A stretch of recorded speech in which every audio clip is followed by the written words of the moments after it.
തൃശൂർ കുന്നംകുളത്ത് ഇതര സംസ്ഥാന തൊഴിലാളിയെ മർദ്ദിച്ച് കൊലപ്പെടുത്തി.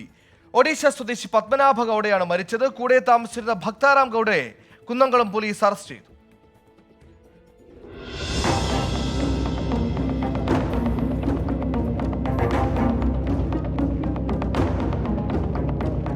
കുന്നംകുളം ബൈജു റോഡിൽ ഈ മാസം 15-നായിരുന്നു കേസിനാസ്പദമായ സംഭവം. ഇതര സംസ്ഥാന തൊഴിലാളികൾ തമ്മിലുണ്ടായ തർക്കം സംഘർഷത്തിൽ കലാശിച്ചു. പ്രതി ഭക്താറാം ഗൌഡ പത്മനാഭ ഗൌഡയെ തലയിലും മുഖത്തും ഗുരുതരമായി പരിക്കേൽപ്പിക്കുകയായിരുന്നു. ആശുപത്രിയിൽ ചികിത്സ തേടിയ പത്മനാഭ കാൽവഴുതി വീണ് പരിക്കേറ്റുവെന്നാണ് ആദ്യം പറഞ്ഞിരുന്നത്. എന്നാൽ തൃശൂർ മെഡിക്കൽ കോളേജ് ആശുപത്രിയിൽ നടത്തിയ പരിശോധനയിൽ മർദ്ദനത്തിലാണ് പരിക്കേറ്റതെന്ന് ഡോക്ടേഴ്സ് അറിയിച്ചു. ഇതോടെ ബന്ധുക്കൾ നൽകിയ പരാതിയിൽ പ്രതിയെ പോലീസ് അറസ്റ്റ് ചെയ്തു. ചികിത്സയിൽ കഴിയുന്നതിനിടെ ഇന്ന് രാവിലെയാണ് പത്മനാഭ ഗൌഡ മരിച്ചത്. വാടക ക്വാർട്ടേഴ്സിൽ താമസിക്കുന്ന ഇരുവരും ഒറീസയിൽ ഒരേ ഗ്രാമത്തിലുള്ളവരാണ്. 24 തൃശൂർ.